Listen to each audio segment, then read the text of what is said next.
એ મનુષ્ય જીવનની મુખ્ય વાત છે. એટલા માટે આ દેહ મળ્યો છે, મનુષ્ય દેહ મળ્યો છે. તે મનુષ્ય દેહ દ્વારા આ આત્માને જાણવા માટે આત્મબોધ ઉપર આત્મબોધ અમને સમજણ આપો, બોધ કરાવો. એ બદલ હું તમને પ્રણામ કરું છું.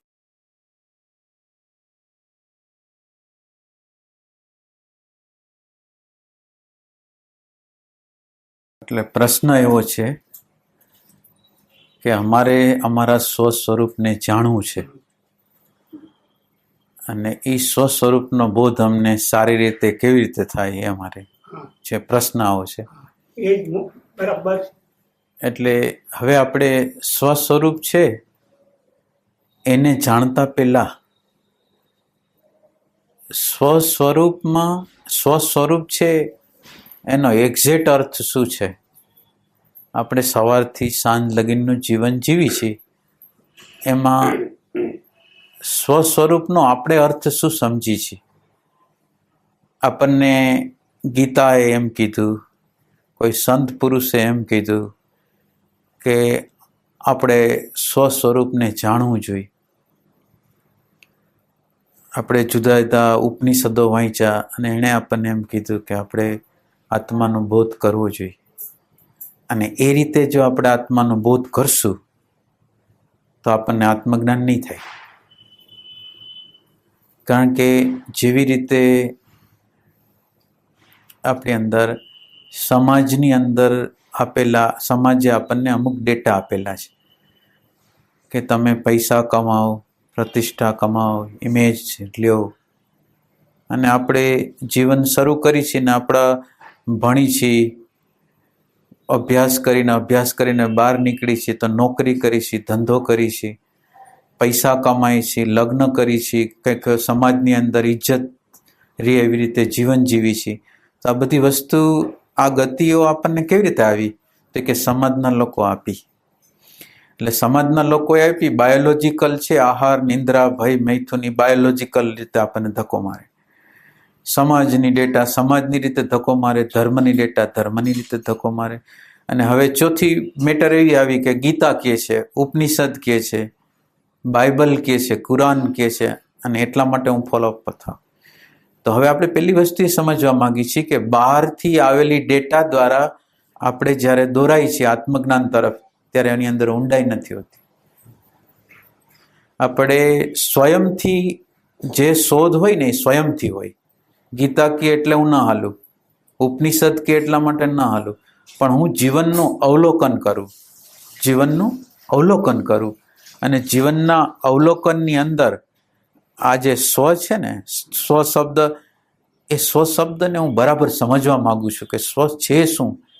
આ બધા સ્વની વાત કરે છે તો સ્વ શું છે અને મારે સ્વની જરૂરિયાત શું છે, મારે સ્વ છે એની જરૂરિયાત શું છે. ઉપનિષદ કે એટલે જરૂરિયાત છે, ગીતા કે છે એટલે જરૂરિયાત છે. આપણે આપણી જાતને પ્રશ્ન પૂછી છીએ કે આપણે જરૂરિયાત શેના માટે છે. તો આપણે શેના માટે આત્મબોધ શું કામ એને જોઈ છે. હું પ્રશ્ન કરું છું કે આપણે આત્મબોધની શું જરૂર છે. આત્મબોધની જરૂર શું કામ એને છે. આત્મબોધની જરૂરિયાત એટલા માટે છે કે આપણે અનેક જન્મોથી આ શરીર ધારણ કરતા આવ્યા છે, શરીર બદલતા આવ્યા છે, અને એ શરીર દ્વારા આ શરીર જળ છે, કામ ચલાવ છે, અસ્થાયી છે, બદલાવની સ્થિતિમાં છે, પરિવર્તનશીલ છે. એ શરીર મનુષ્યને કદી, આ જીવાત્માને કદી સુખ, શાંતિ, આનંદ, પ્રેમ આપી શકે નહીં. પણ શરીર સિવાય બીજું ખરું શું છે એ સત્ય આપણને જો કંઈક સત્સંગ દ્વારા, સત્શાસ્ત્રો દ્વારા, સત્પુરુષો દ્વારા જાણવા મળ્યું હોય તો એ છે કે તમે શરીર નથી પણ તમે આત્મા છો. તો એ આત્મા જે તમે છો તેને તમે ઓળખો અને આ શરીરને છોડી દો. શરીર ભાવ રહે ત્યાં સુધી તમે તમારા સ્વરૂપને ઓળખી શકો નહીં. એટલે આપણે એવી રીતે શરૂઆત કરી છે કે આપણા સવારથી સાંજ લગીનનું જીવન છે એનું અવલોકન કરી છે. અને આ સ્વનો અર્થ આપણે સાચી રીતે સમજવા માગીએ છીએ કે સ્વ એટલે ખરેખર શું છે, સ્વ એ કોના રેફરન્સમાં છે. તો પહેલી વસ્તુ એ છે કે જીવનનું અવલોકન કરું છું, અને જીવનનું અવલોકન કરું છું અને હું સંબંધોમાં જીવું છું. સંબંધોમાં જીવું છું અને સંબંધોની અંદર હું કોમ્યુનિકેટ કરી શકતો નથી, સંવાદ નથી કરી શકતો, બીજા લોકોને સમજી નથી શકતો. બીજા લોકો, પાડોશના લોકો હોય, ઘરના લોકો હોય, તો એ લોકો જે અર્થમાં મને કહેવા માગે છે એ અર્થમાં હું સમજતો નથી. એક આ કોમ્યુનિકેશનનો સવાલ છે. બીજું પ્રશ્ન એ છે કે મને મારે પ્રતિકૂળ કોઈ આવે, મારી માન્યતા, મારી ધારણાને પ્રતિકૂળ કોઈ આવે તો મારી અંદર ગુસ્સો આવે છે, હિંસા થાય છે. એટલે આ મારી અંદર ગુસ્સો છે, મારી અંદર હિંસા છે, મારી અંદર સંવાદ નથી. જ્યાં જ્યાં જીવું છું ત્યાં સંવાદ નથી. બીજું, મારું સુખ જોતું હોય તો મારે સુખ માટે બહારની બાજુ દોટ કરવી પડે. એટલે બહારની બાજુ દોટ કરવી પડે એટલે એનો અર્થ એમ છે હું અંદરથી ખાલી છું. આ જીવનનું આપણે અવલોકન કરી છીએ. મને જુદા જુદા પ્રકારના ભયો છે. જુદા જુદા આપણે સંબંધોમાં રહી તો પત્નીનો ભય, પતિનો ભય, બાળકોનો ભય, પાડોશીનો ભય, સમાજનો ભય, બધાનો ભય છે. એટલે બીજા સેન્સથી મારી અંદર ભય છે. ભયની અંદર હું જીવી રહ્યો છું અને સતત રીતે ટેન્શનો, તણાવો, કોઈને કોઈ પ્રકારના જીવનની અંદર સમસ્યાઓ છે. તો એ સમસ્યા છે આવે છે ને મને ભયભીત કરી જાય છે, એનો ઉકેલ કરતા મને આવડતો નથી. એટલે આ બધી વસ્તુને સ્વ સાથે સંબંધ છે. એટલે હવે સ્વનો અર્થ શું થયો અહીંયા કે હું સંવાદ માટે, આ કોમ્યુનિકેશન માટે પ્રયાસ કરું છું એ સ્વ છે. હું શાંતિ માટે પ્રયાસ કરું છું એ સ્વ છે. હું અંદરના સુખ માટે પ્રયાસ કરું છું એ સ્વ છે. હું ભયને સમજવા માગું છું એ સ્વ છે. એટલે સ્વ છે એ કોઈ એવી અલગ બાબત નથી, જીવનથી કોઈ એવી અલગ બાબત નથી કે આપણે સ્વને અલગ કરી શકીએ. સ્વનો એક અર્થ એવો છે કે અત્યારે હું પ્રશ્નમાં છું અને પ્રશ્નની બહાર જવું છે, ભયની બહાર જવું છે, રાગની બહાર જવું છે, હિંસાની બહાર જવું છે. તો હવે આ પહેલું, એટલે હવે આપણે પહેલો પોઈન્ટ બરાબર રીતે સમજી લેવાનું કે આપણને શાસ્ત્ર કહે છે એટલા માટે નહીં, પણ હું જીવનનું અવલોકન બહુ નજીકથી કરું છું. મારા મનને, મારા બુદ્ધિને, મારા અહંકારને નજીક રહીને હું એનું અવલોકન કરું છું. અને અવલોકન કરું છું એની અંદર મને રાગ દેખાય છે, ભય દેખાય છે, અજ્ઞાન દેખાય છે, ઘૃણા દેખાય છે, હિંસા દેખાય છે. આ બધું મને દેખાય છે અને આ દેખાય છે અને હું સમજવા માગું છું. આ છે સ્વજ્ઞાન. સ્વજ્ઞાનનો જે અર્થ, સાચો અર્થ આટલો છે કે ખાલી આત્માની શોધમાં નીકળી જવું એને સ્વજ્ઞાન ન કહેવાય. મેં જીવનને જોયું ન હોય ને સ્વજ્ઞાન તરફ જો હું ગતિ કરું તો એ મારા માટે ફિલોસોફી સિવાય કાંઈ ના રહે. એટલે મારા માટે આ જીવન છે એ મહત્વનું છે અને જીવનના જે પ્રશ્નો છે એ મહત્વના છે અને જીવનના પ્રશ્નોને જે સમજવા માટેની જે મારી ઝંખના છે એ સ્વજ્ઞાન છે. એટલે સ્વજ્ઞાનને આપણે જુદા રેફરન્સથી જોવો છે, ગીતાના રેફરન્સથી નહીં પણ જીવનના રેફરન્સથી જોવો છે. હું જીવન જીવું છું એના રેફરન્સથી મારે જોવું. એટલે હવે જો આપણને એવું લાગતું હોય કે મારી અંદર ભય છે, મારી અંદર ઘૃણા છે, મારી અંદર અંધકાર છે, પ્રશ્ન આવે તો હું ગભરાઈ જાઉં છું, મારે સુખ માટે બહાર દોડવું પડે છે, એવું હોય તો હવે આપણે ભયને સમજવા માગીએ છીએ, રાગને સમજવા માગીએ છીએ, દ્વેષને સમજવા માગીએ છીએ, અહંકારને સમજવા માગીએ છીએ. આપણે નિરંતર રીતે આપણો જે અહંકાર હોય છે ને એને નિરંતર સાથે લઈને ફરી છે. અને જ્યારે જે સમાજના લોકોને અથવા આપણા કુટુંબીજનોને કે બીજા સાથે હોય ત્યારે આપણું વર્ચસ્વ પડે એના માટે અંદરથી નિરંતર રીતે ભયભીત છે, ક્યાં કોઈ અપમાન ન કરી નાખે, કોઈ માનહાનિ ન કરી નાખે. તો આ જે આપણે છે એ આ પ્રશ્નમાંથી આપણે બહાર નીકળવું છે એને કહેવાય સ્વજ્ઞાન. એટલે આ સ્વજ્ઞાન માટે આપણે જે સ્વજ્ઞાનનો અર્થ એટલો થયો, રાગમાંથી, દ્વેષમાંથી, ભયમાંથી, ખાલીપણામાંથી મારે બહાર નીકળી જવું છે, એ સ્વજ્ઞાન છે. હવે આ સ્વજ્ઞાન મળે કેવી રીતે? આ સ્વનું જ્ઞાન છે એ મળે કેવી રીતે? હવે આપણે એમ તો કહી દીધું કે આ બધું પરિવર્તનશીલ છે, આ નાશવંત છે એ જે કીધું, અથવા આપણે અનેક જન્મો લીધા છે એમ આપણે બોલી છીએ, એ બધી કંઈ સાચી ખબર નથી આપણને. એટલે હવે આપણે એવું કરવા માગીએ છીએ, સાચી શોધ કરવા માગીએ છીએ, ખોટી શોધ નહીં. કે આપણે સાંભળેલું છે કે તમારા અનંત જન્મો થયા છે, અમે માનતા નથી કે જન્મો થયા હોય, આપણે માનતા નથી. અત્યારનું હું જીવન જોઉં છું, હવે લાખ જન્મ થયા હોય કે કરોડ જન્મ થયા હોય, પણ પ્રશ્ન મારો એવો છે, પ્રશ્ન મને, હું જીવનની પ્રત્યેક ક્ષણે જીવું છું તો અહંકાર સાથે જીવું છું, ભય સાથે જીવું છું, એટલે બુદ્ધિ સાથે જીવું છું, સતત રીતે ભૂત અને ભવિષ્યમાં જીવું છું, મન સાથે જીવું છું. અને એમાંથી મારે બહાર નીકળી જવું, કારણ કે એ મન છે એ અંધકાર છે, બુદ્ધિ છે એ અંધકાર છે. અંધકારનો અર્થ શું છે? કે અત્યારે જે છે એનું મને ભાન નથી, અંધકાર છે. અત્યારે હું વિચારમાં વ્યસ્ત હોઉં તો મને કંઈ ભાન ન હોય, અથવા હું રાગને મારા ભૂતકાળ દ્વારા સોલ્વ કરવા જતો હોઉં તો અંધકાર છે. રાગ અત્યારે છે અને રાગને જે સોલ્વ કરવા જાય છે એ ભૂતકાળ છે. એ ભૂતકાળ અને વર્તમાનનું કોઈ દી મિલન ન થાય. એટલે હવે મારે કોઈ પણ જીવનના કોઈ પણ પ્રશ્નને મારે સોલ્વ કરવો છે તો મારે જે જરૂરિયાત છે એ વર્તમાનની છે. એટલે આપણે બીજી વાત કરી હવે. એટલે આ વર્તમાન છે એ આપણી જરૂરિયાત થઈ ગઈ. અને સ્વજ્ઞાનનો સાચો અર્થ, હવે સ્વજ્ઞાન, હવે આત્મા બાત્માની વાત નહીં કરી આપણે, પણ આત્માની જગ્યાએ આપણે એ વાત કરશું કે રાગ, દ્વેષ, લોભ, ઘૃણા, ભય, અજ્ઞાન, વિસંવાદ, આ બધાને સમજવા માટેની જે ઝંખના છે એ સ્વજ્ઞાન છે. અને એના માટે જરૂરિયાત છે વર્તમાનની. આ એક પોઈન્ટ. હવે આ થયું આપણું, આપણે જનરલ ભૂત ભવિષ્યમાં જીવી છીએ એટલે વર્તમાનમાં જીવતા નથી, એક વાત. અને બીજી, આપણી સામે આ પ્રકૃતિ છે. જે પ્રકૃતિ છે એ નિરંતર ગતિમાન છે. સવાર થાય, બપોર થાય, સાંજ થાય, એક દિવસ થાય, ઋતુઓ બદલાય, વર્ષો બદલાય, યુગો બદલાય, એ નિરંતર નિરંતર નિરંતર પરિવર્તન. બહારની પ્રકૃતિની હવે આપણે વાત કરી છે, એ બહારની પ્રકૃતિ નિરંતર પરિવર્તન પામે. અને એ બહારની પ્રકૃતિ છે એ સમષ્ટિ પ્રકૃતિ છે, ક્રોનોલોજીકલ પ્રકૃતિ છે, સમષ્ટિ પ્રકૃતિ છે. એ નિરંતર આવી રીતે એના પોતાના બદલાવટ લે. એટલે એક સમષ્ટિ છે એ એક આપણી સામે છે. હવે એ સમષ્ટિનો એક નાનકડો ભાગ, બીજો સમષ્ટિનો એક બીજો એક ભાગ પ્રગટ થાય આપણા જીવનની અંદર. આ સમષ્ટિના સવાર, બપોર, સાંજ, શિયાળો, ઉનાળો, ચોમાસું, એ બધું આપણી સામે પસાર થઈ જાય. એ એક સમય છે. બીજો એક સમય આપણી સામે છે કે જેની અંદર આપણા કર્મના પરિપાકો, એક સમય એક આપણા કર્મના પરિપાકનો સમય છે. એટલે કર્મનો એક પરિપાક થાય છે.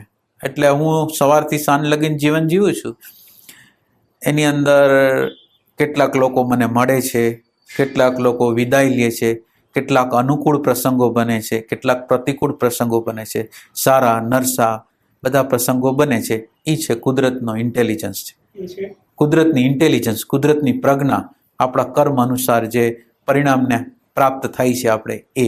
એટલે આપણી જીવનની એક કહાની, આ ક્રોનોલોજીકલ સમષ્ટિ જીવન છે, એની અંદર બધાના આપણા વ્યક્તિગત જીવનો છે. અને વ્યક્તિગત જીવનની અંદર વ્યક્તિગત સમય છે. વ્યક્તિગત સમય આપણે જે સંદર્ભથી વાત કરી છે એ સમષ્ટિનો સમય છે. કે કોઈના શુભ કર્મનો પરિપાક થયો છે, કોઈને અશુભ કર્મના પરિપાક થયો છે, કોઈને અનુકૂળતા છે, કોઈને વિપરીતતા છે, કોઈના દેહના દર્દ છે, તો કોઈને આર્થિક લાભ છે. આ બધી પરિસ્થિતિઓ છે એ પણ વૈશ્વિક છે. અને એ પરમાત્માની ઇન્ટેલિજન્સ છે, પ્રજ્ઞા છે. અને એ જે એના પોતાના કાર્યકારણથી હાલે છે. એટલે એક પ્રકારનો આ સમય પ્રવર્તમાન છે. હવે આ એક પ્રકારનો સમય જે પ્રવર્તી રહ્યો છે આપણા જીવનમાં સવારથી સાંજ સુધી, એ એક છે સમય જેની અંદર અનુકૂળતા, પ્રતિકૂળતા, ઠીક અઠીક, લાભ, ગેરલાભ, જસ અપજસ, એ બધી વસ્તુ આવી રહી છે. એટલે એ પ્રકૃતિનો સમય છે આપણી સામેથી પસાર થઈ રહ્યો. પ્રકૃતિનો સમય પસાર થઈ ગયો છે, એની અંદર પ્રજ્ઞા છે, એની અંદર જ્ઞાનથી સભર ભરેલી છે. હવે હું અંદર વ્યક્તિ રૂપે આવું છું. પ્રકૃતિનો જે પ્રસંગ અથવા જે સમય મારી સામે પ્રગટ થાય છે, મારી ઘરે હું જાઉં છું ને કોઈ પત્ની હોય, બાળકો હોય, વડીલો હોય, મા બાપો હોય, એની આગળ ગયો ને કંઈક કડવા વેણ મળ્યા, અનુકૂળ વેણ મળ્યા, જસ મળ્યો, અબજસ મળ્યો, તો આપેલો કોણે છે? તો કે પ્રકૃતિ આપેલો છે. અને પ્રકૃતિ એમને આપેલો નથી, આપણા કર્મનો જે પરિપાક થયો છે એ પ્રમાણે આવેલી વસ્તુ છે. એટલે આ પરમાત્માની ઇન્ટેલિજન્સ છે. હવે હું શું કરું છું? તો કે આ પરમાત્માની ઇન્ટેલિજન્સ જે મારી સામે આવે છે એનો હું વિરોધ કરું છું. આમ ન હોવું જોઈએ, આમ હોવું જોઈએ, આ ઠીક નથી, આ ઠીક નથી. હવે આ ઠીક નથી ને ઠીક છે એ કહેવાવાળું કોણ છે? તો એ કે ભૂતકાળનું મન છે. ભૂતકાળમાં જીવતું મન છે, સ્મૃતિમાં જીવતું મન છે, અને અહંકારમાં જીવતું મન છે, અંધકારમાં જીવતું મન છે. હવે આ અંધકાર છે એની જગ્યાએ આપણે પ્રકાશ કરવો છે. પ્રકાશ શું કરવો છે? કે આપણે જે વસ્તુ કરી છે ને, આપણે કાંઈ પણ કર્મ કરી છે ને, કોઈ પણ કર્મ તમે કરો, આપણને એટલી ખબર નથી, ખ્યાલ નથી આવતો કે આ કર્મ કયા હેતુથી થઈ રહ્યું છે. બરાબર તમે ઓબ્ઝર્વેશન કરજો. તમે ચાહે શુભ કર્મ કરતા હો તોય ભલે, અશુભ કર્મ કરતા હો તો પણ ભલે, પણ એ શું કામ એને થાય છે કર્મ? કોણ ધક્કો મરાવીને કર્મ કરાવે છે ખબર પડતી નથી. એને કહેવાય અંધકાર, એને કહેવાય અજ્ઞાન. હવે એ ખ્યાલ નથી આવતો એનું કારણ શું છે? તો કે ભૂત અને ભવિષ્યમાં આપણે જીવી છીએ. તો હવે પ્રકાશ બેટરી જોઈ છે કે જેથી મને અત્યારની બધી વસ્તુની ખબર પડે. અત્યારે હું શું કરી રહ્યો છું, મારી અંદર શું વિચાર આવી રહ્યા છે, હું કેવા પ્રકારના શબ્દો બોલી રહ્યો છું, કેવા પ્રકારનો વ્યવહાર કરી રહ્યો છું, એની મને અત્યારે ખબર નથી. તમે આ વસ્તુ માનતા નહીં, પણ તમે તમારા જીવનની અંદર અવલોકન કરજો કે આપણે જે વસ્તુ કરી રહ્યા હોય છે એની ખબર નથી હોતી, આપોઆપ થઈ રહ્યું હોય છે. એટલે એને તમે આ સત્સંગ છે, અરીસો છે, એ અરીસાની અંદર જોઈ લેવાનું કે આપણે આ પ્રમાણે છે કે નથી. સ્વીકારવાનું કાંઈ નથી, એને જોવાનું છે, જીવનની અંદર જોવાનું છે કે આપણા કર્મની આપણને ખબર નથી. એટલે હવે આપણે જે જોઈ છીએ પ્રકાશ છે એ વર્તમાનનો પ્રકાશ છે. અને વર્તમાનને આપણે બરાબર સમજવા માંગીએ છીએ, આપણે બૌદ્ધિક રીતે નહીં, પણ ખરેખર એનો વર્તમાનનો જે સાચો અર્થ છે એને આપણે સમજવા માંગીએ છીએ. તો એ કે વર્તમાન દ્વારા આપણે શું સમજી? વર્તમાન એટલે શું? વર્તમાન શબ્દ દ્વારા આપણને શું સમજાય? ટૂંકમાં વર્તમાન શબ્દ દ્વારા એટલું સમજાય કે જે આપણે હાલમાં જીવી રહ્યા છે તે સમય, ગયેલો સમય નહીં અને આવવાનો સમય નહીં, ફક્ત વર્તમાન. એટલે વર્તમાનની અંદર કેટલા કેટલા પોઈન્ટ છે એ આપણે જોવા માંગીએ છીએ. વર્તમાનને પૂરેપૂરો આપણે અનુભવવા માંગીએ છીએ. વર્તમાન જે છે એને પૂરેપૂરો આપણે અત્યારે બૌદ્ધિક રીતે નહીં, પણ અંદરના પ્રેમથી આપણે સાંભળશું, અંદરની તન્મયતાથી સાંભળશું, અને શીખવાની ભાવનાથી આપણે સાંભળશું તો એની અંદર કંઈક થશે. તો આપણે અત્યારે એવું કરવા માંગીએ છીએ કે વર્તમાન એટલે છે. વર્તમાન શબ્દ દ્વારા આપણે એવું સમજીએ છીએ કે છે, અને આ છે એની સામે આ છે. એક છે અને એક આ છે. જેવી રીતે ટીવીનો પડદો છે અને એની અંદરનું પિક્ચર છે. એક પડદો છે જે સ્થાયી છે અને એની અંદર પરિવર્તન થાય છે. પિક્ચર જે રિલે થાય છે એના દ્વારા પરિવર્તનો પામે છે. પડદો એમને એમ રહે છે. એટલે વર્તમાન દ્વારા આપણે એવું સમજવા માંગીએ છીએ કે એક છે અને એક આ. એટલે છેની સામે આ આવે છે. આ છે એ છે નથી, અને છે એ હું છું. એટલે હવે આપણે શું કરીએ છીએ? છે એટલે હું, છે એટલે દ્રષ્ટા, અને આ એટલે દ્રશ્ય. આ વસ્તુને વર્તમાન દ્વારા, એટલે આપણે હા પાડતા નથી, પણ આને આપણે શોધવા માંગીએ છીએ કે આ વાત કરે છે એ સાચી છે ખોટી છે. આપણે એને સ્વીકારતા નથી, આપણે એને માનતા નથી. અત્યારે હું જે વાત કરું છું એને તમારે સેજે માનવાની નથી, પણ એને શોધવાની છે. અંદરના પ્રેમથી, અંદરની તીવ્રતાથી, અંદરની જિજ્ઞાસાથી, અંદરના પ્રેમથી એને શોધવાનો છે. એટલે સ્વીકાર, આપણે જે આ સત્સંગ કરી છે ને, સ્વીકારવાનો સત્સંગ નથી, શોધવાનો સત્સંગ છે. એટલે આપણે શોધી રહ્યા છીએ, ખબર નથી શું છે, સત્ય શું છે. એટલે આપણે શોધી છીએ કે આ વાત કરે છે એ પ્રમાણે જ છે કે નથી. તો એટલે આપણે છેની અંદર એક બે વસ્તુ જોઈ કે એક હું છે અને એક આ છે. એટલે હવે આપણે છેની અંદર આપણે ઊભા રહેવાનું છે. છે એટલે હું, પડદો, દ્રષ્ટા, એની અંદર ઊભા રહેવાનું અને એને ઊભા રહેવા દ્વારા આને આપણે જોવાનું છે.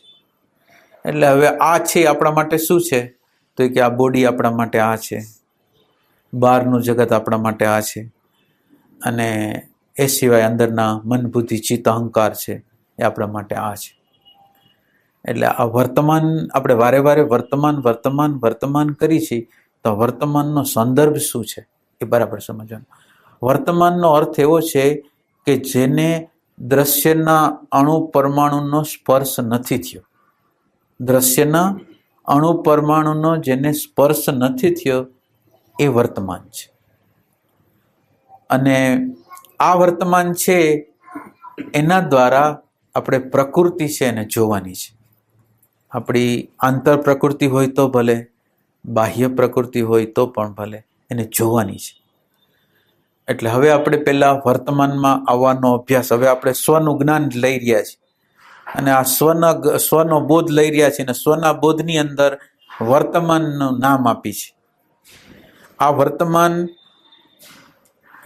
ઘણા નામ છે, અને પહેલાના યુગમાં રામ કહે એને રામ દ્વારા આ વર્તમાનનું જ કથન કરવામાં આવતું, કૃષ્ણ દ્વારા આ વર્તમાનનું જ કથન કરવામાં આવતું, અથવા કોઈ દેવદેવીઓ દ્વારા, યાહોવા દેવતા હોય કે અલ્લાહ હોય કે કોઈ પણ દ્વારા એ જે સંકેત કરતા એ આ દ્વારા કરતા. પહેલાના જમાનામાં એવું હતું કે રૂપકની ભાષામાં કામ હાલતું. રૂપક એટલે એક ઉપર લેબલ ચડાવી દઈએ, રામનું લેબલ ચડાવી દઈએ, રામની આકૃતિ ચડાવી દઈએ, અને રામની આકૃતિની નીચે આ સતત્વ હતું. સતત્વ, આ પ્રેઝન્ટ મોમેન્ટ, આ સતત્વ છે. રામ દ્વારા ઉપરનું જે રામનું જે લેબલ હોય ને આકૃતિનું ને નામના લેબલની નીચે જે સતત્વ હતું એની વાત કરતા હતા, અને એ રૂપકની ભાષામાં વાત કરતા હતા. અને અત્યારે આપણે જે ભાષામાં વાત કરી છે એ ઉપરનું લેબલ હટાવી દીધું છે. એટલે આપણા માટે અત્યારે ડાયરેક્ટ થઈ ગયું છે. એટલે આપણે કહાની કહેવાની જરૂર નથી, સ્ટોરી કહેવાની જરૂર નથી, ઉપનિષદોને કહેવાની જરૂર નથી, પણ અત્યારે આપણે વર્તમાન છે એ વર્તમાન એટલે ડાયરેક્ટ રીતે ભગવાન, બીજું કોઈ વસ્તુ નથી. પ્રકાશ છે, જ્ઞાન છે, એનો અર્થ છે જ્યાં જ્ઞાન છે ને એને ભગવાન કહી છે આપણે. જ્યાં હોવાપણું છે, શાશ્વત જે વસ્તુ છે એને આપણે ભગવાન કહી છે. જેની અંદર સતત રીતે જ્ઞાન પ્રગટ થઈ રહ્યું છે, જ્ઞાન સ્વભાવ છે જેનો, એ છે ભગવાન છે. એટલે આપણે લેબલ વગર આપણે આ વર્તમાનમાં પ્રવેશ કરવા માગી છે અને વર્તમાનમાં જીવવા માગી છે.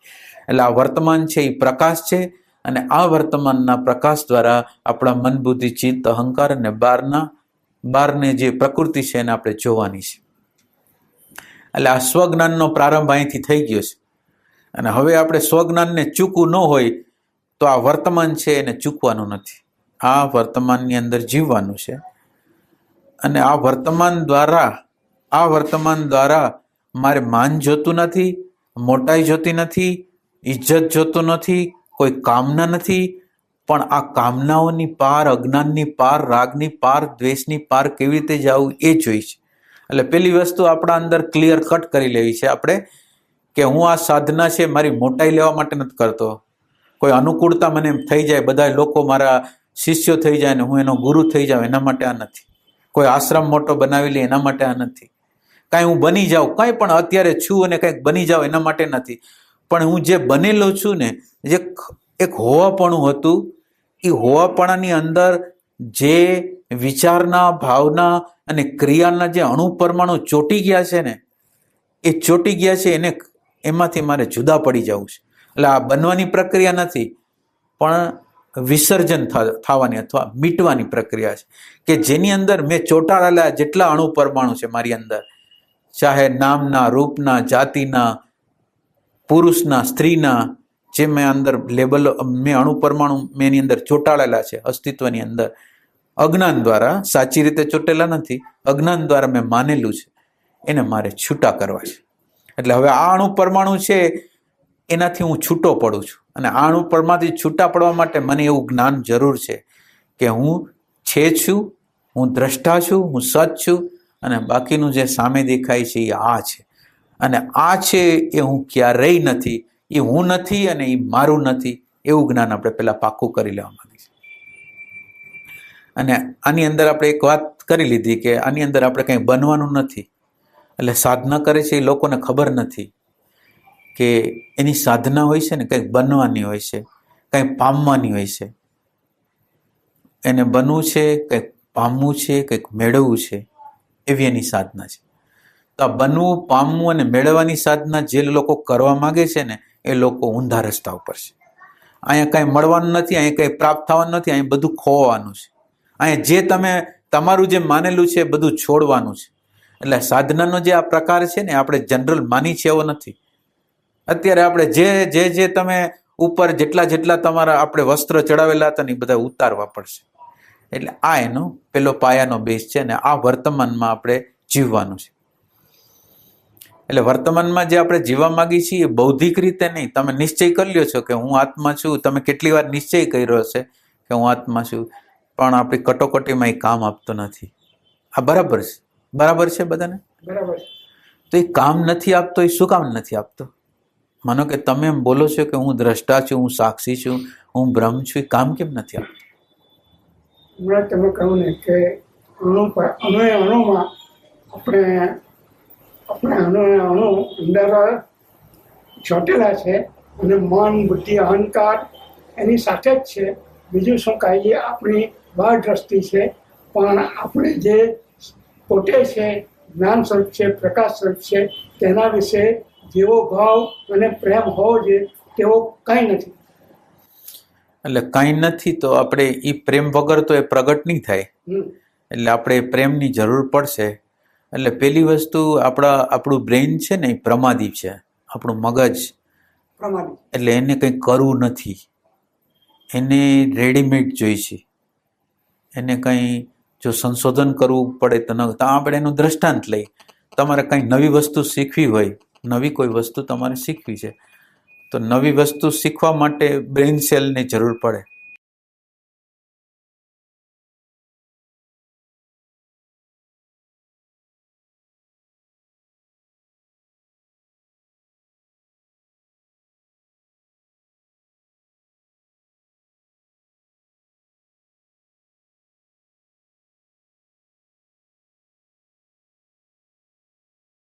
એટલે આ જે બ્રેઇન સેલ છે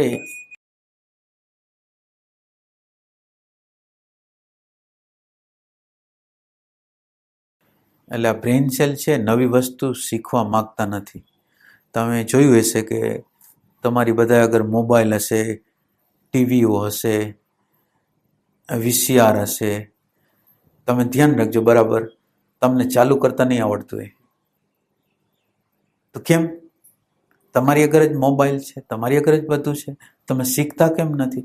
અને આપણને કુદરતે એમ કહે છે કે આપણી અંદર લગભગ આપણા ઇન્ડિયાનું જે પ્રાઇમ મિનિસ્ટરનું આખું તંત્ર છે ને, એટલે આખી મિનિસ્ટ્રી, આખી એનું કેબિનેટને માંડીને જિલ્લા પંચાયત, એટલું મટીરિયલ આપણા બ્રેઇન સેલની અંદર સમાયા ગયા, એટલું મટીરિયલ છે. તો હવે એ મગજનો આપણે ઉપયોગ કરતા નથી. એટલે આપણે આ મગજનો ઉપયોગ કરતા નથી એના તમને દ્રષ્ટાંતમાં આપ્યા કે આ બધું લર્નિંગ જીવનનું, આ લર્નિંગ બહારનું લર્નિંગ એ નથી અને અંદરનું લર્નિંગ એ નથી. બહાર અંદરથી એમ છે કે અમે વડીલ છીએ એટલે અમને ખબર છે, અમે મોટા છીએ એટલે ખબર છે, અને બહારની વસ્તુમાં આપણે ચીત ચોંટાડીને એ વસ્તુમાં જતા નથી. એટલે પહેલાં હું એટલા માટે સમજાવું છું કે આપણું બ્રેઇન એટલું બધું પ્રમાદી છે ને કે કાર્ય કરવા માટે તત્પર નથી ને શોધવા માટે તત્પર નથી, એટલું સમજવા માટે આ ઉદાહરણ છે. એટલે હવે આ પ્રમાદી જે વસ્તુ છે, હવે જો અહીંયા પ્રમાદ કરશું અને શોધ નહીં કરી અને સ્વીકારી લેશું તો આપણે કામ ચાલશે નહીં. તો આપણી આગળ જે જ્ઞાન હશે એ રેડીમેડ હશે, બનાવટી હશે અને કટોકટી વખતે ક્યારેય કામ આપશે નહીં. તો આપણે જો આ જ્ઞાનને ઉપલબ્ધ થવું હોય તો આ બ્રેઇન સેલ છે ને એનો ઉપયોગ કરવાનો છે. અને બ્રેઇન સેલના ઉપયોગ કરવા માટે ખરેખરું આ જે પ્રેઝન્ટ મોમેન્ટ દ્વારા કોઈ એમ કહે છે દ્રષ્ટા છે, કોઈ એમ કહે છે શાશ્વત વસ્તુ છે, શાશ્વત તત્વ છે, તે ખરેખર છે એની અંદરથી ઇન્ક્વાયરી કરવાની છે, શોધ કરવાની, સ્વીકારવાનું નથી. આ શાસ્ત્રોને આપણે મૂળદાલ એટલા માટે છીએ, આપણે મરેલા જેવા એટલા માટે છીએ કે શાસ્ત્રોને આપણે સ્વીકારેલા છે, ગીતાને આપણા માથા ઉપર ચડાવેલી છે. એટલે એનો અર્થ એમ નથી કે ગીતા ગ્રંથ ખરાબ છે કે એવો નથી, એનો સેન્સ નથી કહેતો, પણ ગીતા જે સેન્સથી કહેવા માગે છે, ઉપનિષદ જે સેન્સથી કહેવા માગે છે, એને બદલે આપણે આપણા અર્થો કરેલા છે. આપણા જે બુદ્ધિના જે અર્થો છે એ કાઢેલા છે, પણ એના ગીતાનું જે તાત્પર્ય છે, ઉપનિષદનું જે તાત્પર્ય છે, શોધેલું નથી. તો અત્યારે આપણે જે કરવાનું છે ને એ શોધવાનું છે, અને આપણે શોધ નથી કરતા એટલે પરિણામ આવતું નથી. એટલે આત્મજ્ઞાનની પેલી ચાવી છે શોધ, અને શોધ માટે આપણે પ્રમાદી જે બુદ્ધિ છે ને છોડવાની છે, અને અંદરની ઇન્ક્વાયરી કરવાની છે. જ્યાં લગીન મને અંતર પ્રતીતિ ન થાય, અંદરની પ્રતીતિ ન થાય કે આ છે નામનું તત્વ છે એવી પ્રતીતિ જ્યાં લગીન ન થાય, અને જ્યાં લગીન મારા વ્યવહારની અંદર એ કાર્યરત ન થાય, ત્યાં લગીન હું આવા જ્ઞાનનો રિજેક્ટ કરું છું. આવું જ્ઞાન મારે, બનાવટી જ્ઞાન જોતું નથી.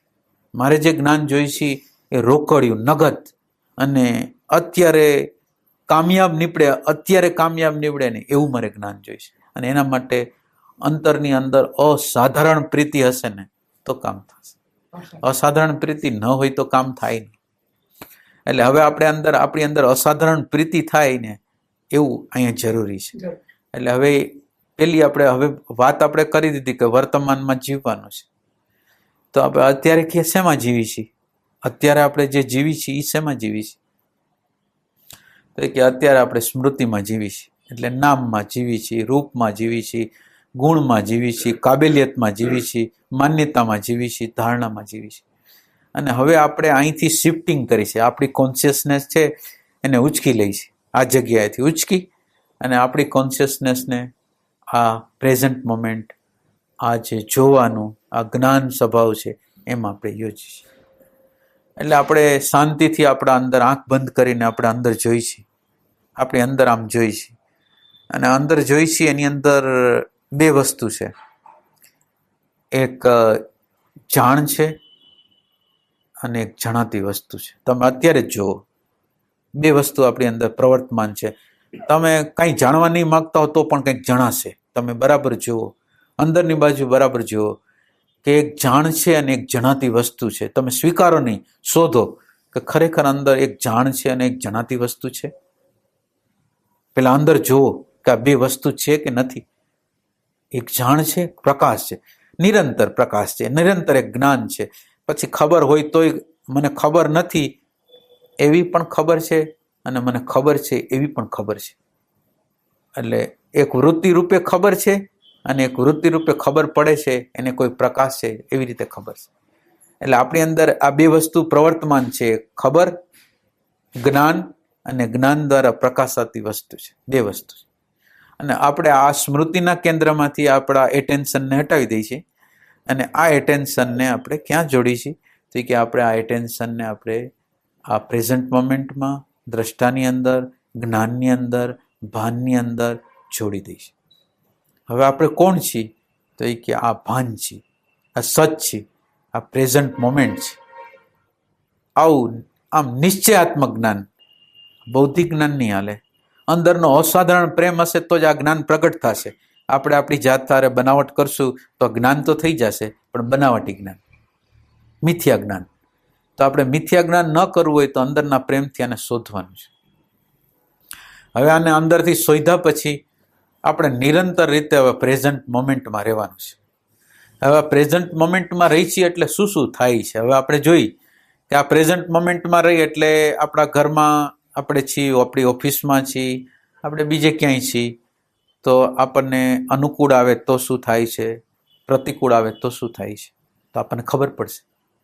અત્યારે આવો વિચાર હાલી રહ્યો છે, આવો ભાવ હાલી રહ્યો છે, આ બધું હાલી રહ્યું છે એની આપણને ખબર પડે. અને ઓલું આપણે પ્રેઝન્ટ મોમેન્ટમાં ન હોય તો આપણને ખબર ન પડે. એટલે હવે આપણે શું શરૂઆત કરી છે? હવે આપણે અત્યારથી શરૂઆત કરી દઈ છીએ કે મારે પ્રેઝન્ટ મોમેન્ટમાં રહેવાનું છે. અત્યારે હું મારા કાનમાં શબ્દ જાય છે અને શબ્દના અમુક પ્રકારના મારા બુદ્ધિ અર્થ કરે છે અને હું જોઉં છું, સમજું છું. તો અત્યારે આપણે પ્રેઝન્ટ મોમેન્ટમાં રહી તો અત્યારે આપણા યંત્ર કેવી રીતે કામ કરી રહ્યું છે એનું ભાન થાય. એટલે આ પ્રેઝન્ટ મોમેન્ટમાં જેટલા અંશમાં રહેશું એટલા અંશમાં આપણી અંદરની અરાજકતા, અવ્યવસ્થા, રાગ દેખાશે, દ્વેષ દેખાશે, અંધારું દેખાશે, આપણે કર્મ ક્યાં હેતુથી કરી છીએ એની ખબર નથી એ દેખાશે, પલાયનવાદ દેખાશે, બધી વસ્તુ દેખાશે. અને આ ખરેખર આ બધી વસ્તુ દેખાય ને પછી જે શરૂ થાય ને એને પ્યાસ કહેવાય. આ સાંભળેલી વસ્તુ હોય એના દ્વારા પ્યાસ ઉભી ન થાય. આ બનાવટી પ્યાસ છે.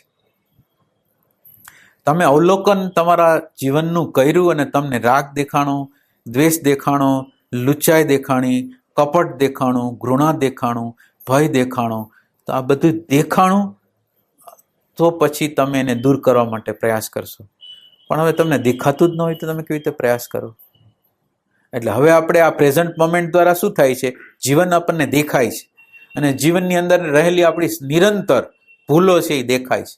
અને નિરંતર જેની ભૂલો દેખાય એને પોતાનો ચહેરો, વાસ્તવિક જે ચહેરો છે એ પ્રેમ વગરનો છે, શાંતિ વગરનો છે, ભયવાળો છે, હિંસાવાળો ચહેરો છે, એને દેખાય. અને આ હિંસાવાળો ચહેરો આપણને દેખાય અને આપણને ગમે નહીં.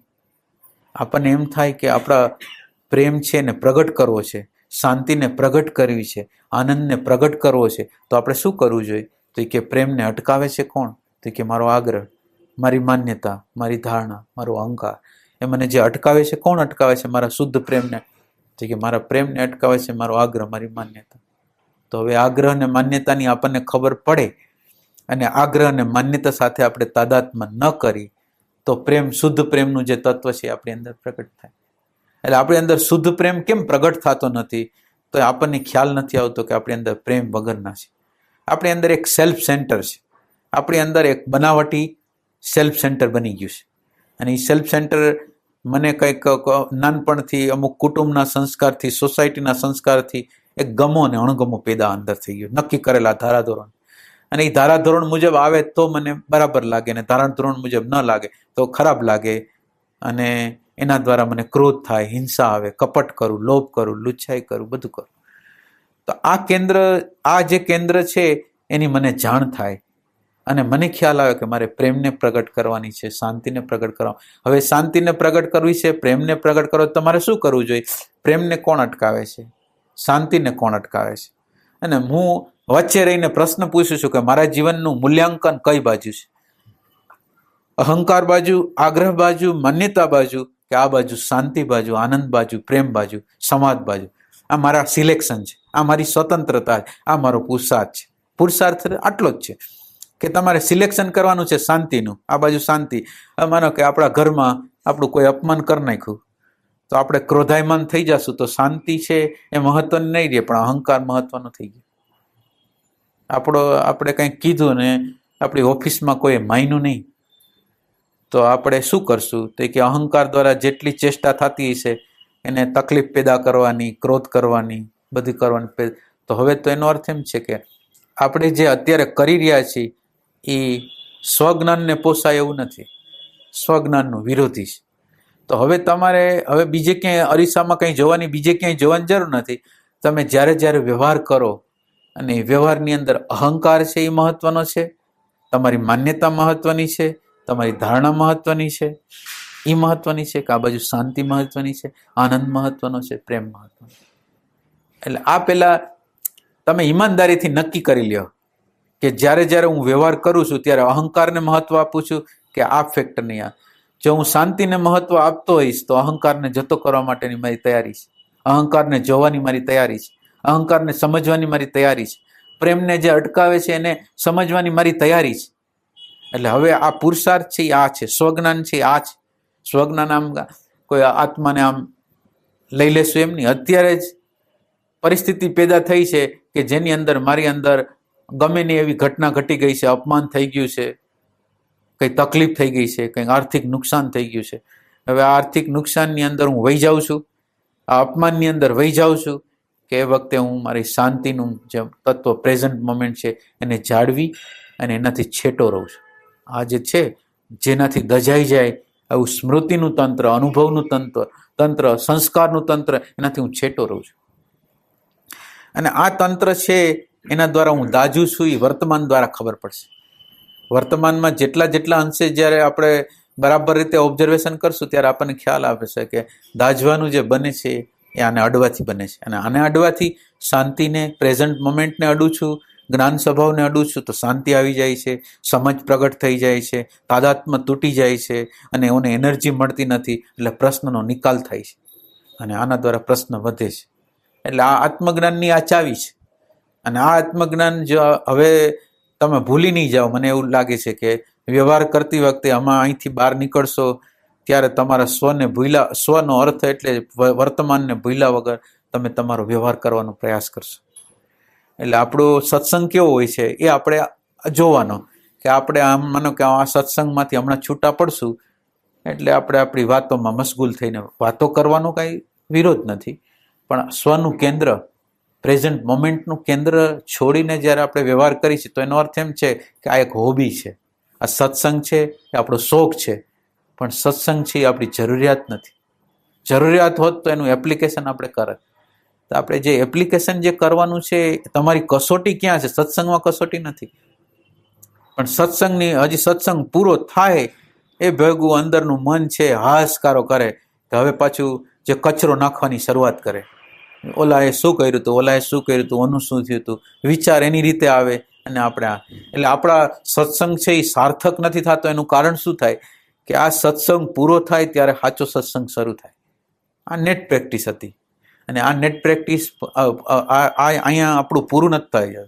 હવે શરૂ થશે કે હવે આ સત્સંગનો જે પ્રેઝન્ટ મોમેન્ટનો એરો લઈને હું જીવનની અંદર એક એક ડગલું જે માંડું છું એના દ્વારા માંડું છું કે કેના દ્વારા માંડું.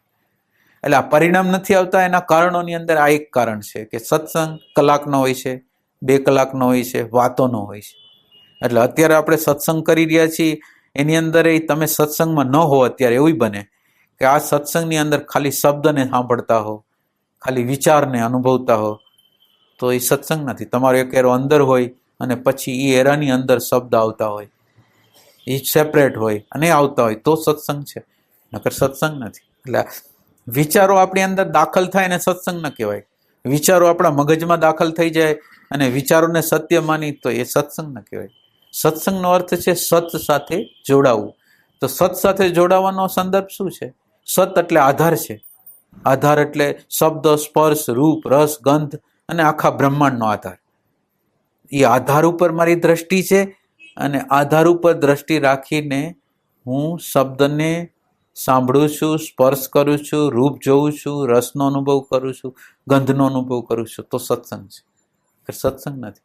એટલે પેલી વસ્તુ આપણે એ નક્કી કરી લેવાની કે આપણે જનરલ સત્સંગમાં નથી હોતા, વિચારમાં હોય છે, વિચારની સમજમાં હોય છે. માનો કે આ કાનમાં જાતું હોય છે તો અમુક પ્રકારની આપણા જેવી ચેતના હશે એવા પ્રકારની સમજ અંદર કરતા હશું. અને આપણે એવી કેર નહીં કરી કે બોલનાર જે સંદર્ભથી બોલે છે એ સંદર્ભથી મારી સમજ છે કે મારી સમજ અલગ છે. બોલનાર જે એનો સંકેત છે એમાં જ હું છું કે જે એ બોલે છે એના સંકેતમાં હું નથી, એની સમજ પણ હોય, એ સત્સંગ છે. એટલે આ સત્સંગને આપણે પૂરો થાય તો પૂરો નહીં માની અને આપણા જીવનની અંદર આ સતને નિરંતર રીતે વણી લેશું. સત પ્રેઝન્ટ મોમેન્ટનો અર્થ એમ છે કે શરીર હાલે છે, શરીરનું હાલવું થાય છે અને શરીરના હાલવાને હું જોઉં છું.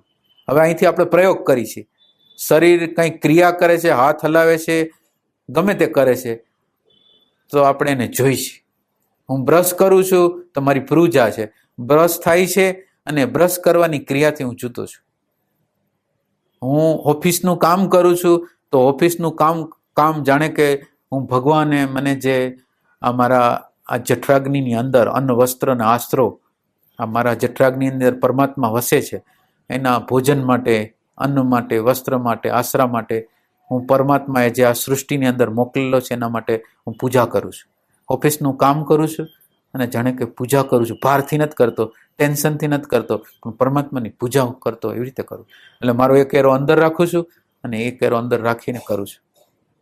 તો આ એરાથી હું જે કર્મ કરું છું, હવે આની અંદર હવે તમારે એક ક્ષણ એવી ન હોવી જોઈએ. એટલે હોય એટલે આપણે ભૂલી જાય તો પાછું યાદ કરી, ભૂલી જાય પાછું યાદ કરી. પણ સત્સંગ હોય છે ને એ નિરંતર હોય છે. સત્સંગ અડધી કલાકનો નથી હોતો, કલાકનો નથી હોતો, 2 કલાકનો નથી હોતો, પણ આપણી જેટલી કેપેસિટી હોય ને, આપણો જેટલો પ્રેમ હોય ને, જેટલી પ્યાસ હોય ને એટલા પ્રમાણે એને વધારવાનો છે, નિરંતર વધારવાનો. સવારે, બપોરે, સાંજે, જાગ્રત, સ્વપ્ન, સુસુપ્તિ બધી અવસ્થામાં એને પહોંચાડવાનો છે. આ સત્સંગ છે, આપણે એને પહોંચાડવા માગી છીએ. એટલે એ પહોંચાડવાનું સાધન છે જાગ્રત અવસ્થા. અને જાગ્રત અવસ્થામાં આપણે કેટલી વાર જાગ્રત રહી છીએ એના ઉપર એનો આધાર છે. એટલે આ આપણે જેટલા અંશમાં આ વર્તમાનમાં, આ શ્વાસમાં, આપણે કોઈ પણ સેન્ટરમાં ક્યાંય પણ રહેવાનો પેલો અભ્યાસ કરીએ. એટલે પેલી વસ્તુ આપણે એ સમજવાની છે.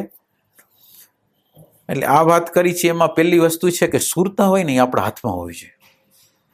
સુરતા જ્યાં લગીને આપણા હાથમાં ના આવે ત્યાં લગીને કામ ન થાય. સુરતા જ્યાં ત્યાં ભટકતી હોય તો આપણું કામ ન થાય. એટલે પહેલો અભ્યાસ આપણે નિરંતર અભ્યાસ છે એ સુરતાને આપણે પ્રેઝન્ટ મોમેન્ટમાં લેવાનો અભ્યાસ કરવાનો છે. અને આ પ્રેઝન્ટ મોમેન્ટમાં લેવા માટેના અભ્યાસની અંદર નેટ પ્રેક્ટિસ કરવાની છે, વર્તમાનની નેટ પ્રેક્ટિસ. એટલે પહેલા આપણે વર્તમાનની અંદર, વર્તમાન છે એની અંદર આપણે પ્રવેશ કરવાનો છે. એટલે વર્તમાનની અંદર પ્રવેશ કરવાનો છે એટલે આપણે આ ઘરની અંદર દાખલ થવાનું છે. આપણું જે ઘર છે એની અંદર દાખલ થવાનું. આપણું આ ઘર અંતઃકરણ આપણું ઘર છે, પણ એ અંતઃકરણની અંદર કોણ આવે છે કોણ જાય છે એની ખબર જ નથી. એટલે પેલું પ્રેઝન્ટ મોમેન્ટ દ્વારા હું મારા ઘરની અંદર પ્રવેશું છું કે હવે હું ઘરમાં જ છું, હવે ઘરની બહાર નથી. હવે આ ઘરની બહાર ન હોય એટલે પ્રેઝન્ટ મોમેન્ટ છે એના ઉપર હું વધારે કેર કરું છું. એટલે આપણા સાધનાનો જે પાયો છે અથવા આત્મબોધનો જે પાયો છે એ આપણી સુરતા નિરંતર રીતે વર્તમાનમાં રહી એના માટેની નેટ પ્રેક્ટિસ છે. હું અડધી કલાક એવી નેટ પ્રેક્ટિસ હોવાપણાનો અભ્યાસ કરું, જેથી આ અંતઃકરણની અંદર કોઈ પણ વસ્તુ દાખલ થઈ જાય તો મને ખ્યાલ આવી જાય. આ પેલો અભ્યાસ છે. અને આ અડધી કલાક સવારે, સાંજે, બપોરે જ્યારે તમને સમય મળે ત્યારે કરવાનો. અને એ સિવાય પછી જ્યારે અડધી કલાકે એ જે પ્રેઝન્ટ મોમેન્ટને યાદ કરી, શ્વાસમાં આવી ગયા, નાભીમાં આવી ગયા, હૃદયમાં આવી ગયા, આજ્ઞાચક્રમાં આવી ગયા, ગમે આ પ્રેઝન્ટ મોમેન્ટ મહત્વની છે, કોઈ ચક્ર મહત્વનું નથી. એ પ્રેઝન્ટ મોમેન્ટ છે એ ભગવાન છે. એટલે આ ભગવાનની આપણે આ જ્યારે પ્રેઝન્ટ મોમેન્ટમાં હોય છે ત્યારે ભગવાનની અંદર જ હોય છે, ભગવાનની બહાર નથી હોતા.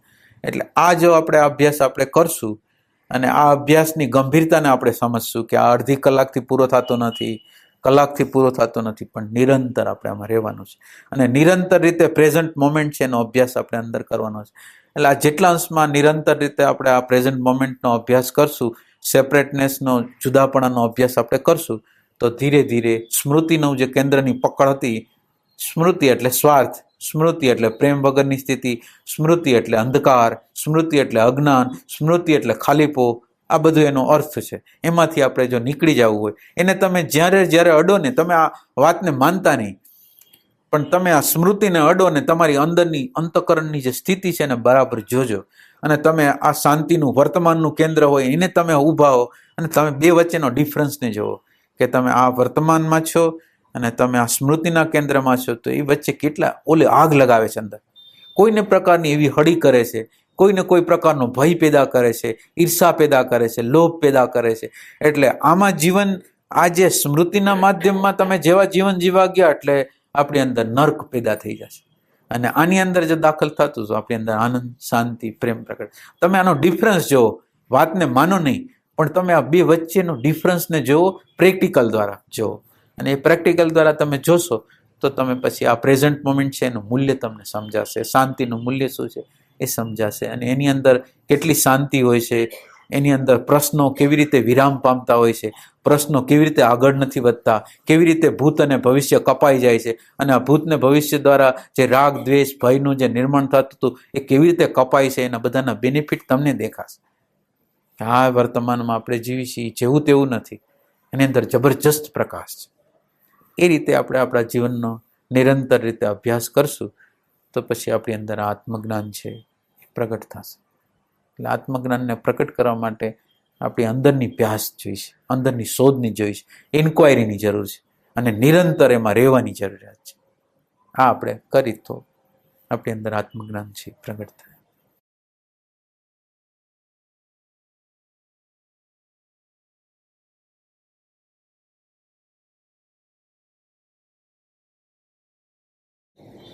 એના પ્રયોગ કરતા રહેવાના જીવનની અંદર. આ વર્તમાન છે ને, પ્રયોગ કરવાના. તમે સ્કૂટરમાં જતા હો તો સ્કૂટરની અંદર તમે એક ગેર બદલાવતા હો તો ગેરની ખબર હોય, હવાનો સ્પર્શ થતો હોય તો હવાની ખબર હોય, પછી કોઈ રોટલી કરતું હોય તો રોટલી કરવાની આમ પ્રક્રિયામાં થાય છે, અને એ રોટલી કરવાની પ્રક્રિયામાં આપણે રોટલી કરે છે હાથ આમ થાય છે અને હું હાથને જોઉં છું. તો દરેક કર્મ છે એ પૂજા થઈ જશે, કંઈ બહુ અઘરું નથી.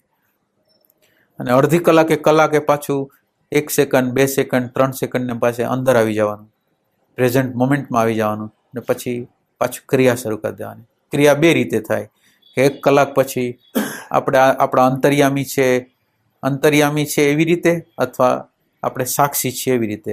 અંતર્યામીને આપણે ભગવાન રૂપે કે આ 1 કલાક કર્મ થયું, પરમાત્મા તને સમર્પણ. આ જે અંતર્યામી છે ને, સમર્પણ કર્મ. આ મેં કંઈ કર્યું નહોતું, તારી શક્તિથી તારી સત્તાથી મેં આ કર્મ કર્યું. આપણે 1 2 સેકન્ડ 3 સેકન્ડ યાદ કરીને કર્મ 1 કલાક પછી પાછું અડધી કલાકે યાદ આવ્યું, પાછું યાદ કર્યું કે આ કઈ શક્તિથી મેં કર્મ કર્યું. આ શક્તિ છે, માનો કે હાથ હાલે છે, એ હાથ હાલવા પાછળની શક્તિ કઈ છે? તો જે શક્તિ આપે છે એ તત્વને આ બધું આપી દઉં છું. દ્રષ્ટા રૂપે રહું છું અથવા શરણાગતિ રૂપે, ગમે તે રૂપે, તમને જે ગમે તે રૂપે. તમે જો સાક્ષીને ભગવાન માનતા હોય તોય ભલે, અને સાક્ષીને દ્રષ્ટા માનતા હોય તોય ભલે, તમને જે ગમે તે રીતે, પણ નિરંતર રીતે આપણે પૂજા પાઠ કર્યા જ રાખવાના, બહારના નહીં, અંતરના પૂજા પાઠ કર્યા રાખવાના. જે તે ક્રિયા છે એ પરમાત્માને સપ્રેમ આપી દેવાની કે આ ક્રિયા પરમાત્માની, આ મારા દ્વારા કંઈ થયું નથી. અને અંદર જોયા રાખવાનું કે આપણા દ્વારા શું થઈ શકે. આપણે માનતા નથી, આપણે જોઈ છીએ, મારે આ કરવું છે, શું થાય છે આપણા દ્વારા એ જોવાનું છે. આપણું કરતાપણું કેટલું હાલે છે એને આપણે ઓબ્ઝર્વેશન કરવાનું છે. આપણું ધારેલું કેટલું થાય છે એનું ઓબ્ઝર્વેશન કરવાનું છે. અને આપણી અંદર આવેગો, ક્રોધ, લોભ, ઘૃણા, ભય એ આપણને કેવી રીતે ઝડપી લે છે, સમાજની ઇજ્જતો આપણને કેવી રીતે ઝડપી લે છે, બધાને જોવાની છે, સમજવાનું. અને આના માટે છે ને થોડું એકાંતની જરૂર હોય છે. સમાજની વચ્ચે રહેતા હોય તો ન થાય. સમાજમાં તો શું થાય, સમાજની અંદર તો એવી વસ્તુ હોય કે તમારે વ્યવહાર પૂરતો સમાજ હોય. આપણે સમાજ છે એ શું થાય, લગ્ન કરવા માટે, પછી કોઈ દુઃખના પ્રસંગ હોય તો એકબીજા લોકો એકબીજાના મદદમાં આવે, એટલે સ્થૂલ વ્યવહાર માટે આ બધી વસ્તુ છે. એક વસ્તુ બીજા આગળ હોય ને બીજી વસ્તુ બીજા આગળ હોય તો આદાન પ્રદાન કરવા માટે છે સમાજ. એટલે સમાજ છે આધ્યાત્મ માટે નથી, આ શરીરનો નિર્વાહ કરવા માટે, થોડો મનનો નિર્વાહ કરવા માટેનો વ્યવહાર હોય છે. પણ આત્માને પ્રોત્સાહન આપવું હોય તો આ સમાજ ના હાલે. સમાજ તો સતત રીતે તમને નેગેટિવિટી આપે. એટલે કહેવાનો અર્થ, સમાજનો અર્થ આપણે, સમાજ એટલે કાંઈ નહીં, સમાજ એટલે મન. સમાજ એટલે બહારની વસ્તુ નહીં, સમાજ એટલે મન. અને મન છે એ સેલ્ફ સેન્ટરને વળગેલું છે. આપણે એને ખરાબ શું કામ એને કહીએ છીએ મનને, તો એ કહે સેલ્ફને. એટલે હવે જો મારો સ્વાર્થ હોય ને, મને માનો કે ₹1,00,000 મળતા હોય અને મને તમારું નુકસાન જાતું હોય, 25,000નું તમને નુકસાન જાતું હોય તો હું તમને કરાવું, કારણ કે મને લાભ જોઈશે. તો હવે આ મારું સેલ્ફ સેન્ટર, સ્વાર્થનું સેન્ટર શું કરે છે, તો એ કે શોષણખોરી કરે, કપટ કરે, પોતાના સુખ માટે લાલચ કરે. એટલે આ સેલ્ફ સેન્ટર છે ને, એ સેલ્ફ સેન્ટર આપણને નિરંતર રીતે નીચે લઈ જાય. એટલે આ મન છે એ સમાજ. અને આ સમાજની અંદર આપણે જીવતા હોય તો સમાજના લોકો તમને એમ પૂછે કે તમારી આગળ બેંક બેલેન્સ કેટલી છે, તમારા છોકરાઓ એન્જિનિયર છે, વકીલ છે, ડૉક્ટર છે, શું છે, તો આપણે એનો થોડોક ગર્વ લઈ શકીએ, એવું છે. તો આપણને સમાજ જે આપી શકે એ આ છે. હવે તમે એકાંતમાં જાઓ તો શું થાય? એકાંત એટલે આપણે એમ નથી કહેતા કે આમ ઘર છોડીને ભાગી જવું. એક રૂમ હોય ને એની અંદર બંધ થઈને રહી જવું, અને એક રૂમની અંદર બંધ થઈને અડધી કલાક આપણે જે આ પ્રેઝન્ટ મોમેન્ટનું તત્વ છે, ભાનનું તત્વ છે, સતનું તત્વ છે, એની યાર અનુસંધાન કરી. આ એકાંત છે. એકાંત એટલે કંઈ ભાગી જવું એ કાંઈ નથી. અને ભાગી જાય છે એ લોકો સ્મૃતિના કેન્દ્રમાં જ હોય છે, એટલે એમાં કાંઈ પરિણામ કંઈ આવતું નથી. સંન્યાસ લેવાની કંઈ જરૂર નથી. એટલે આપણે જે કરવાનું છે એમાં અડધી કલાક સવારે સાંજે એકાંત મળે ને, જો આપણને સમય મળે ને તો આપણે બંધ કરીને, ન સગવડતા હોય તો આપણે અંદરથી, મને કે સગવડતા નથી તો કાંઈ નહીં, તો પછી આપણે આપણી અંદર જેટલો બને એટલો પ્રયાસ કરીશું એકલા રહેવાનો, અંદર સતત્વ સાથે જોડાવાનો પ્રયાસ કરીશું. એટલે એકાંતની જરૂર પડશે. એકાંત છે એ આપણા મૌલિક જે તત્વો છે ને એની સાથે અનુસંધાન કરવાનો સમય છે.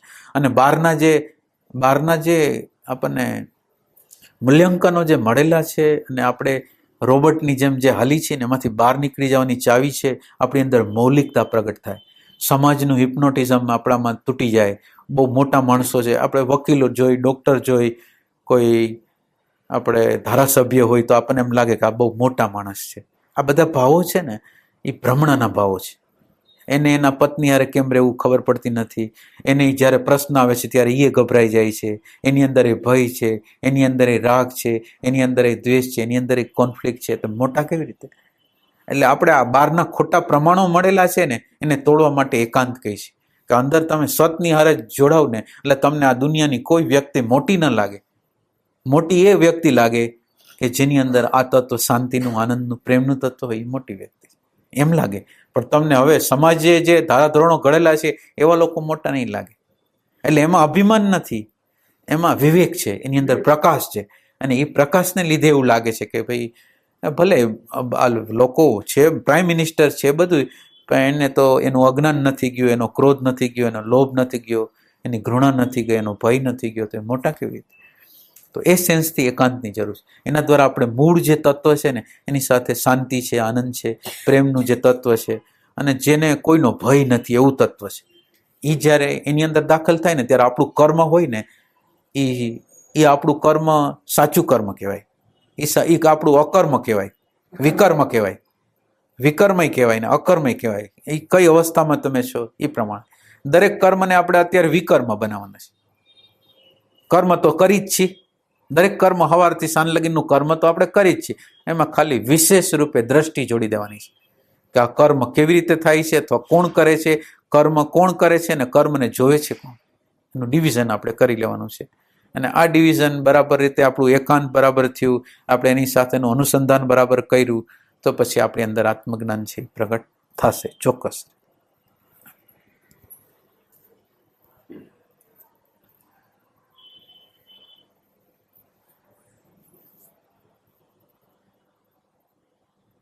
કોઈક વખત પ્રયોગ કરો, તમે પ્રયોગ કરો. વર્તમાન તમે એક પ્રયોગ કરો, વર્તમાન દ્વારા તમને વિચારી નહીં આવે ને કાંઈ નહીં થાય. તમારે એક સાથે માનો કે તમે કંઈક કામ કરતા હો તો એને તમે માનો કે વોકિંગ કરો છો, તો વોકિંગ કરતા હો તો શરીર હાલે છે એ જુઓ, આજુબાજુથી અવાજો આવે છે એને સાંભળવાની કોશિશ કરો. એ બધું એક સાથે તમે કરશો ને એટલે વિચાર નામની વસ્તુ નહીં હોય. વિચાર નામની વસ્તુ હોય જ નહીં, કારણ કે તમે વર્તમાનમાં છો અને વર્તમાનની અંદર તમારું જેટલું એક્સપાન્ડ થઈ શકે એવું વર્તમાન હોય એની અંદર વિચાર નહીં હોય. હકીકત જે હશે એ જ હશે, જે ફેક્ટ હશે એ જ હશે. તો અને વર્તમાન છે એ પ્રશ્નનું સોલ્યુશન કરી શકશે. મારી અંદર અત્યારે ક્રોધ આવી ગયો, પણ હવે ક્રોધને જોવાળું કોઈ ન હોય તો, ક્રોધ અરે તાદાત્મ્ય કરનારું તત્વ જ હોય તો આપણો પ્રશ્ન ક્યારેય સોલ્વ નહીં થાય. તો આ ક્રોધ આવ્યો અને હું પ્રેઝન્ટ મોમેન્ટમાં છું, તો ક્રોધને જોઉં, એનાથી જુદો થાવ, સેપરેટ થાવ અને એને ઉર્જા ન આપું તો ક્રોધ છે એ શાંત થાય, સમજાય, એવું થાય. એટલે આ છે ને પ્રેક્ટિકલ કરો ને, આ વ્યવહારથી આમ વાતથી ન થયા. પ્રત્યેક ક્ષણે આપણે આ પ્રેઝન્ટ મોમેન્ટને ચાલુ રાખવાની છે અને એ પ્રયોગ દ્વારા આપણને શું પરિણામ આવે છે એને જોવાના છે. પ્રેઝન્ટ મોમેન્ટની અંદર શું મિરેકલ છે, શું ચમત્કાર છે એને જોવાના છે. આપણને એમ થાય કે આ પ્રેઝન્ટ શું કરે છે, પણ તમે એનો ચમત્કાર જુઓ. અને જો આપણી અંદર તાકાત જો આવી જાય ને, પ્રેઝન્ટ મોમેન્ટને એટલું બધું મૂલ્ય મળી જાય ને, તો પછી આપણા માટે ભવિષ્ય છે જ નહીં, અત્યાર જ છે. અને અત્યારની અંદર કોઈ પણ સમસ્યા હોય તો સમસ્યાનો ઉકેલ એની આગળ પ્રકાશ છે અને પ્રકાશ દ્વારા એનો ઉકેલ છે.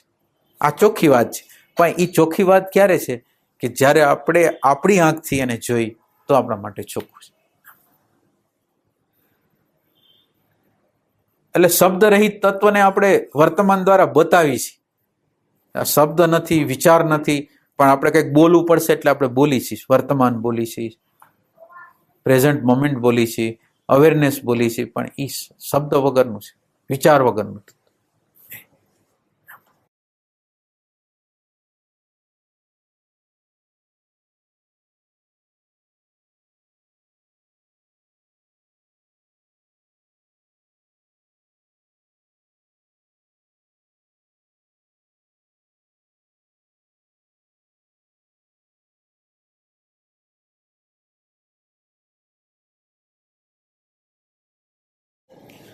પ્રેઝન્ટ મોમેન્ટ છે ને ખટકો ઉત્પન્ન કરે છે. ખટકો અને ખટકો જ્યાં લગીને જીવનની અંદર ઉત્પન્ન ન થાય ને ત્યાં લગીને આત્મા પરમાત્મા કંઈ મળે નહીં, શાંતિ ન મળે, પ્રેમ ન પ્રગટ થાય.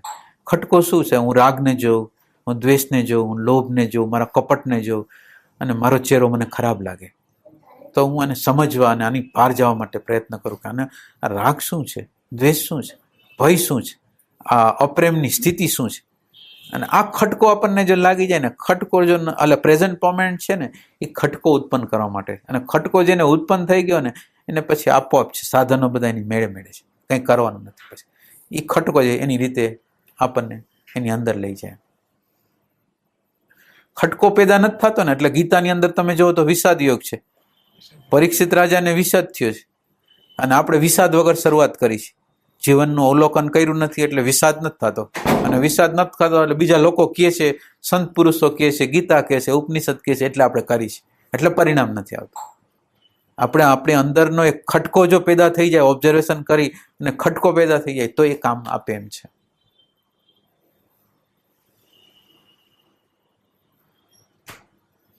એટલે આપણે તો હાવ નાનું કામ કરવાનું છે. ખટકો પેદા ન થાય ત્યાં લગી આ સાધના વર્તમાનની કરવાની. ખટકો પેદા થઈ જાય એટલે એની મેળે કામ કરશે, કંઈ કરવું નહીં પડે. ખટકો પેદા થયો તો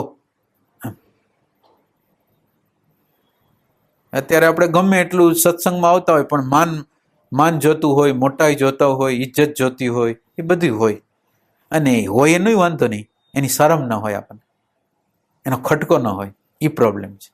બધી આ દુનિયાની જેટલી ખરાબી હોય ભલે રહી મારામાં, પણ હું એને એ અણુ પરમાણુને મંજૂર નથી કરતો.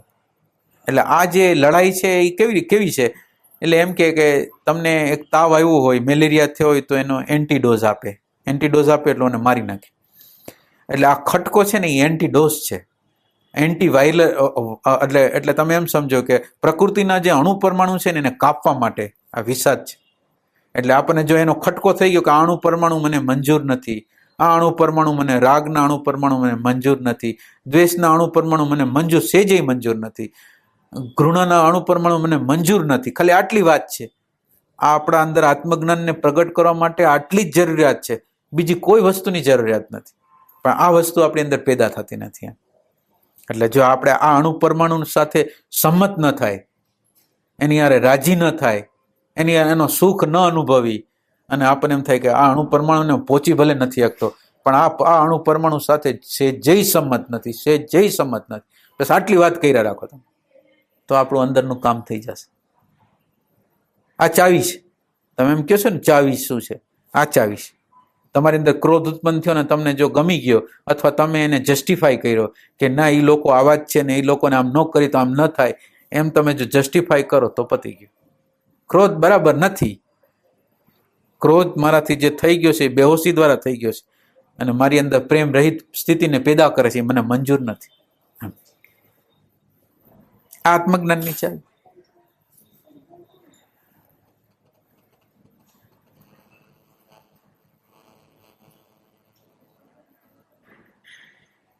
જેટલી માહિતી, જેટલી ઇન્ફોર્મેશન છે ને એને નકાર કરવાની તમારી અંદર તાકાત પેદા થાય ને તો જ આધ્યાત્મ પ્રગટ થશે. જેટલી ઇન્ફોર્મેશન, ચાહે ગીતાની, ચાહે અષ્ટાવક્રની, ચાહે ઓશોની, ચાહે કૃષ્ણમૂર્તિની, ચાહે ગીતાની, ચાહે ઉપનિષદની, જેટલી છે ને એને ફેંકી દે. જ્ઞાતને સમગ્ર રીતે હું રિજેક્ટ કરું ને, હવે જ્ઞાતને રિજેક્ટ કરું એટલે શું થાય? જ્ઞાત વસ્તુ છે, ઇન્ફોર્મેશન જેટલી ડેટા પડેલી છે એને રિજેક્ટ કરું તો મારું શું દશા થાય? તો કે મારી દશા એવી થાય કે મારી અંદરથી જેટલી માહિતી હતી એને મેં રિજેક્ટ કરી, હવે ખબર નથી, અને ખબર નથી ને એમાંથી જે ખબર આવે ને એને સાચી ખબર કહેવાય. આ અવસ્થાને કોઈ દી આવવા જ દેતા નથી. આપણી અંદર આ અવસ્થા છે ને, ખબર નથી ની અવસ્થાને પ્રગટ જ થવા દેતા નથી. એને કોઈને ઇન્ફોર્મેશન દ્વારા એને મારી નાખી છે. એટલે આની ચાવી છે કે કોઈ જ્ઞાન દ્વારા, ઇન્ફોર્મેશનના જ્ઞાન દ્વારા આપણી પ્યાસને બુજાવી નહીં, આપણા પ્યાસ ઉપર પાણી ન ફેરવવું. આની ચાવી છે.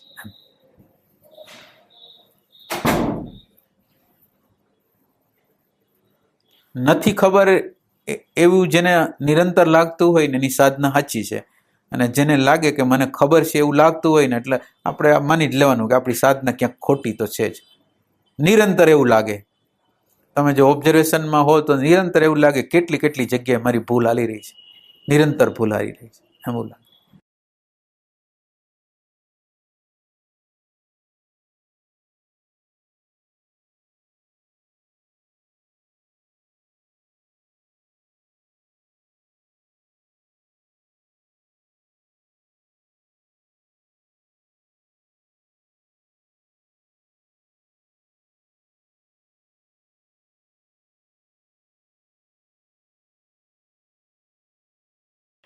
વ્યવહાર છે ને એની અંદર આપણે અહંકારને મૂલ્ય આપી છે. આધ્યાત્મમાં ગમે એટલે જતા હોય, પણ વ્યવહારમાં આવ્યા એટલે અહંકાર જ કાર્યરત થાય છે. એટલે આ પરિણામ નથી આવતું ને. આપણે એમ કહીએ ચાવી શું છે, તો એ કે આ વસ્તુ તરફ આપણું ધ્યાન નથી. વ્યવહારની અંદર આપણે વ્યવહાર કરતા હોય તો વ્યવહારની અંદર કેવા પ્રકારનો વ્યવહાર કરીશ એ ખબર પડતી નથી. જે વ્યવહાર આપણે હોય છે એની અંદર આ વર્તમાનની અંદર કામ કરતા હોય એની અંદર પ્રકાશ નથી હોતો. આ બધું ઓબ્ઝર્વેશન કરવાની જરૂર છે. આ માનવાની કંઈ જરૂર નથી કે ખરેખર આપણે અંધકારમાં જીવી છીએ કે પ્રકાશમાં જીવી છીએ.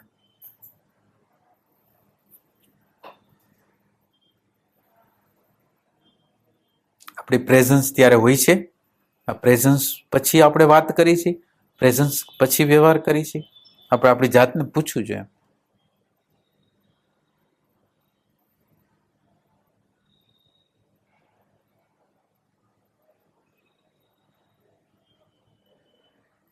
એટલે જે વસ્તુ જગાડવા માટે હતી સૂર આવે છે.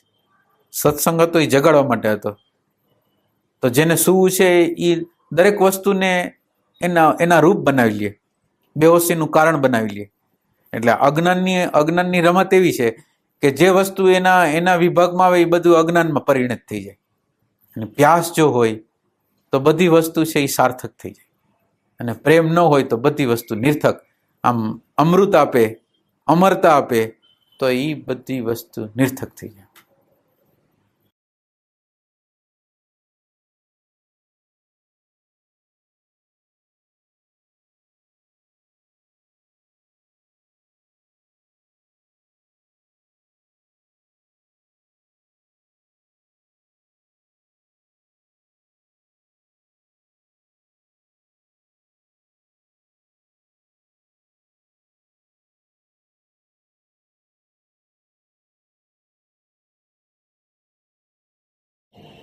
અને આપણું જે વર્તમાન છે ને એ કેન્દ્ર છે. આપણું કેન્દ્ર છે ને એક કેન્દ્ર હોય ને, આ બિંદુ હોય, અને એની પરિધિ જે નિર્માણ થાય ને એ બિંદુના આધારે નિર્માણ થાય. આ બિંદુ ન હોય તો પરિધિ ન હોય, આ કેન્દ્ર ન હોય તો એની પરિધિ ન હોય. તો આપણું જે પ્રેઝન્ટ મોમેન્ટ છે એ કેન્દ્ર છે, અને વ્યવહાર છે ને એ પરિધિ છે. એટલે કેન્દ્રને અડીને વ્યવહાર કરો તો શાંતિમાં, પ્રેમમાં અને આનંદમાં થાય. અને આ કેન્દ્રને છોડીને સ્મૃતિનું કેન્દ્ર લઈ લ્યો ને એટલે એની અંદર તાપ તાપ તાપ તાપ તાપ સિવાય કાંઈ નથી.